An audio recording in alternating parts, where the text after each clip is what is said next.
साल की महिला जो कि जिम के अंदर ट्रेनिंग देती थी।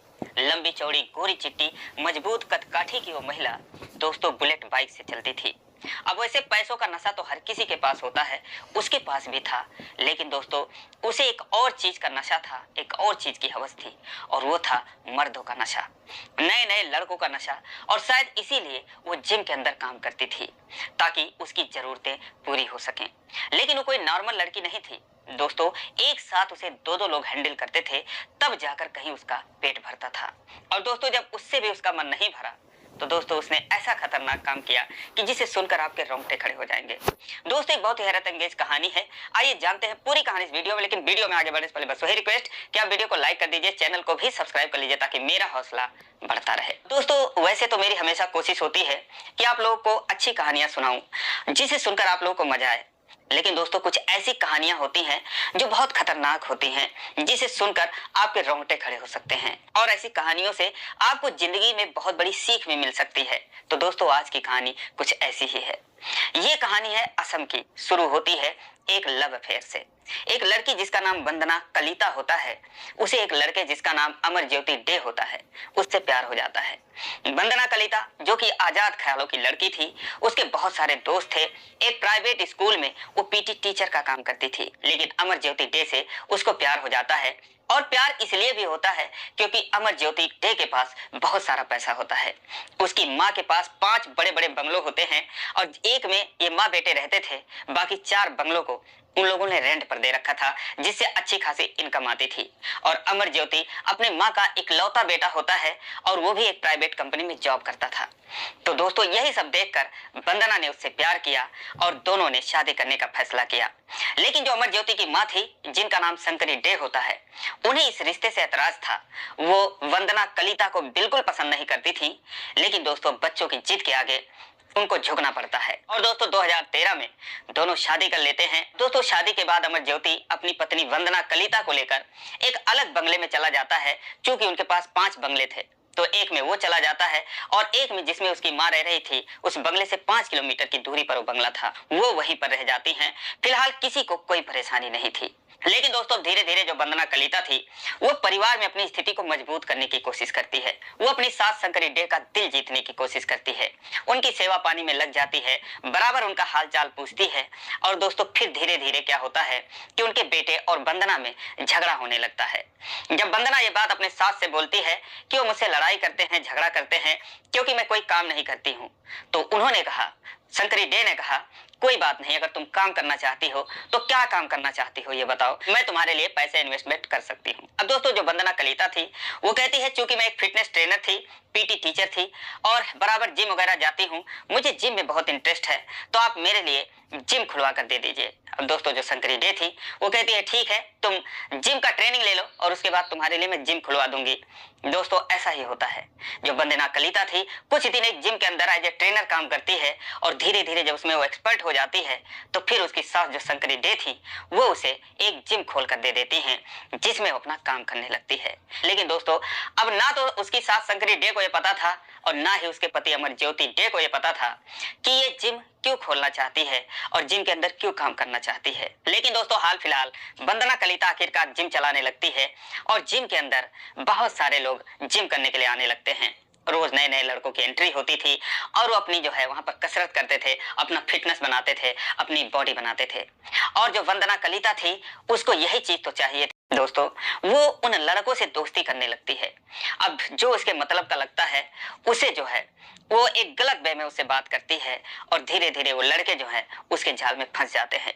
उसके बाद फिर वो उन्हें अपने घर पे इनवाइट करती, और उसके बाद उसी तरीके से वो ट्रीट करती जैसा कि वो चाहती थी। और दोस्तों उसके बाद वो लड़के भी एक्साइटमेंट हो जाते थे, और फिर उसके बाद वो उनसे इंटीमेट होती थी उसी घर में, अपने पति के घर में, अमर ज्योति के घर में। अब दोस्तों जो जिम का टाइम होता था वो सुबह 11 बजे तक होता था, उसके बाद फिर शाम को 4 बजे से चालू होता था। और इस बीच में जो वंदना कलिता थी दोस्तों उसका यही काम था। लेकिन अब किसी को कोई पता नहीं कि वो घर पे करती क्या है। लेकिन दोस्तों जुर्म कितनी भी सावधानी से किया जाए, एक दिन आखिरकार पता चल ही जाता जाता है और धीरे धीरे उसकी सास जो थी शंकरी डे थी, उनको पता चल जाता है कि वंदना कलिता यानी कि उनकी बहू करती क्या है। अब दोस्तों वो जो है उसे पैसों से सपोर्ट देना बंद कर देती हैं, उससे वो दूरी बनाने लगती हैं। जो भी वो पैसा उसे हर महीने खर्चे के लिए देती थी या फिर जो भी उसको मदद चाहिए होती थी जो शंकरी डे करती थी, धीरे धीरे उसकी आदतों से परेशान होकर वो उससे दूरी बना लेती हैं। साथ में अपने बेटों को भी समझाती हैं कि बीवी है तेरी, उस पर तू नजर नहीं रख सकता और उसको तू काबू में नहीं रख सकता, वो क्या करती है तुझे कुछ पता भी है। अब दोस्तों कहीं ना कहीं इसी बात को लेकर अमर ज्योति में और वंदना कलिता में झगड़ा होता ही रहता था। अब इसके बाद झगड़ा और भी बढ़ जाता है। अब दोस्तों एक दिन क्या होता है कि अचानक से अमर ज्योति और शंकरी डे ये दोनों माँ बेटे गायब हो जाते हैं। जब वो गायब हो जाते हैं तो वंदना कलिता नजदीकी पुलिस थाने में जाती है और वहां पर उनकी मिसिंग रिपोर्ट दर्ज कराती है। दोस्तों पुलिस अपने काम में लग जाती है। अब दोस्तों माँ बेटे गायब हो गए, लेकिन शिकायत करने वाली सिर्फ घर की इकलौती बहू थी, तो शायद इसीलिए पुलिस वालों ने ज्यादा ध्यान नहीं दिया और इसी तरीके से 2 महीने बीत गए। हालांकि इस बीच जो है वंदना कलिता थी वो बहुत परेशान थी, पुलिस वालों पर दबाव बनाती कि कैसे भी करके उनको ढूंढ कर लाओ। और उसके बाद वो कहती है कि अगर आप लोगों से ये केस नहीं हल हो पाएगा, आप लोग नहीं ढूंढ पाएंगे, तो मैं सीआईडी में एफआईआर करूंगी और उनसे गुहार लगाऊंगी कि वो मेरे पति और मेरे सास को ढूंढ कर लाएं। लेकिन दोस्तों इधर जो है वो जिम का काम चलता रहा और वंदना कलिता अपना काम करती रही। अब दोस्तों वो जिम का काम करती थी, लेकिन उसके सास के जो बंगले थे उनका जो देखभाल था वो उसकी सास के भाई करते थे, यानी कि उसके पति के मामा करते थे। वही किराएदार रखते थे, वही किराया वसूलते थे और वही अपनी बहन को हिसाब किताब देते थे। लेकिन अब उनकी बहन तो थी नहीं, उनका जो भांजा था वो भी नहीं था, तो दोस्तों वो जो पैसे थे वो अपने पास रखने लगते हैं। और ये चीज जो है वंदना कलिता को नागवार गुजरती है।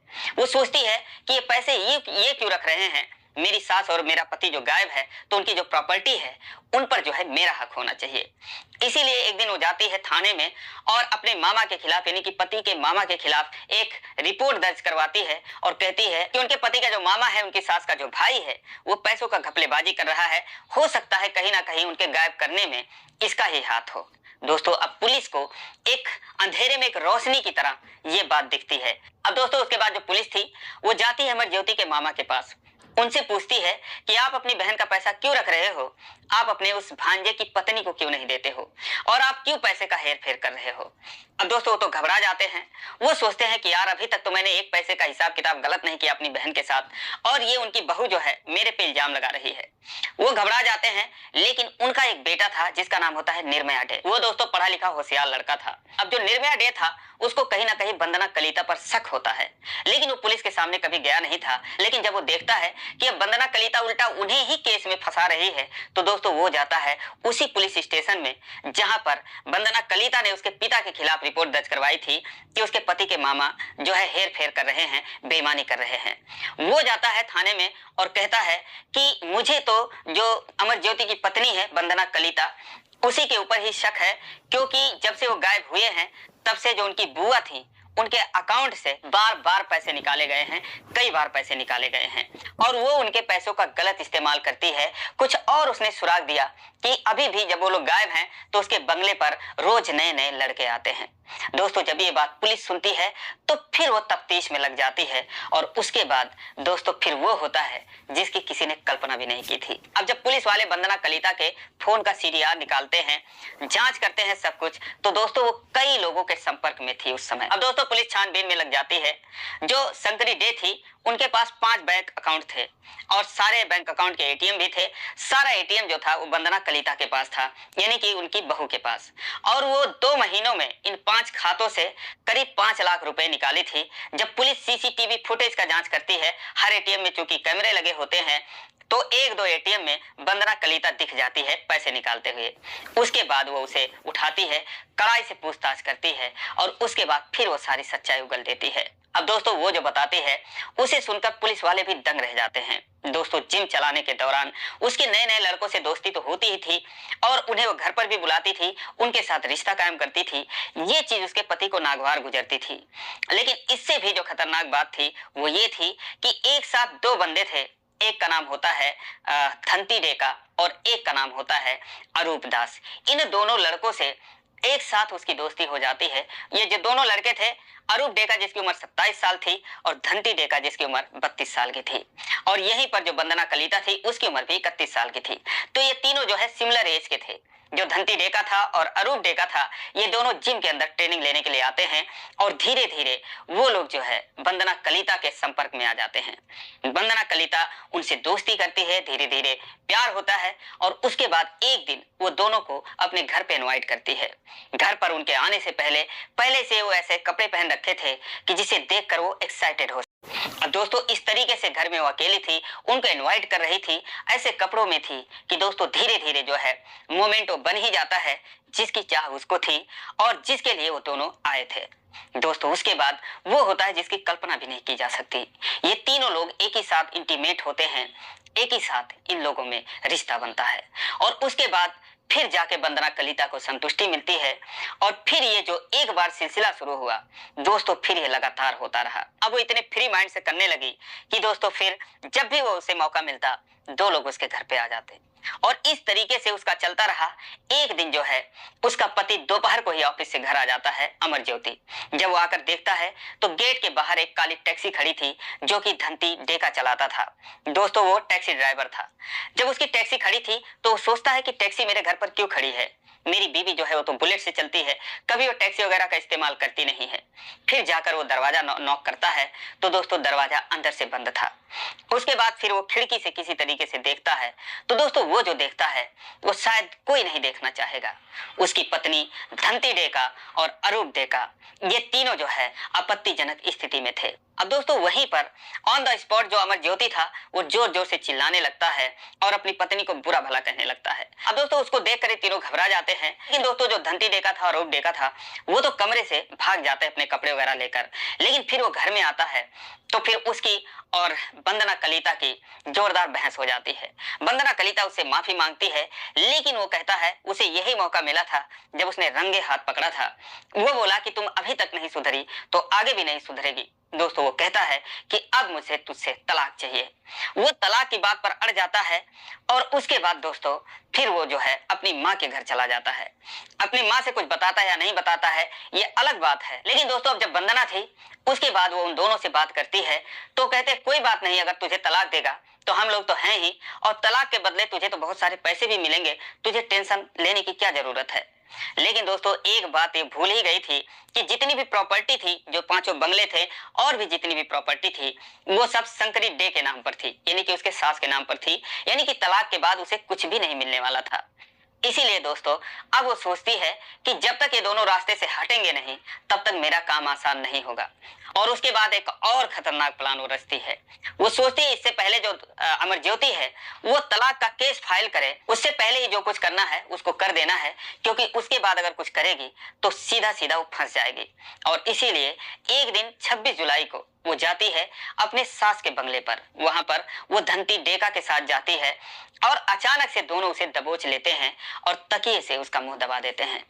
उसके बाद जब वो शांत हो जाती है तो दोस्तों फिर उसके टुकड़े टुकड़े करते हैं और उसके बाद वो उसे फ्रिज में डाल देते हैं। फ्रिज में डालने के बाद दोस्तों अब उसके पति को भी नहीं पता चलता कि आखिर उसकी माँ गई कहाँ। 2-4 दिन बाद पता चलता है अमर ज्योति को कि उसकी माँ पता नहीं कहाँ गायब हो गई है।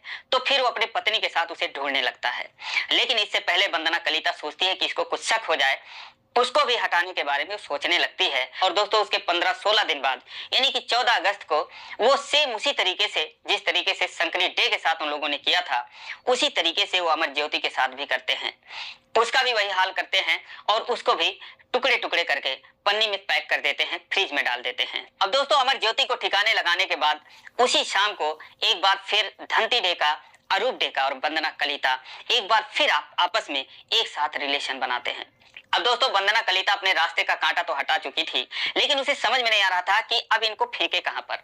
तभी ये तीनों मिलकर प्लान करते हैं कि पड़ोसी राज्य मेघालय में ले चलकर इनको वहीं कहीं फेंक देते हैं। दोस्तों एक रात वो कार में उन सारे पॉलीथीन को डालते हैं और उसके बाद मेघालय की ऊंची ऊंची पहाड़ियों पर जाते हैं।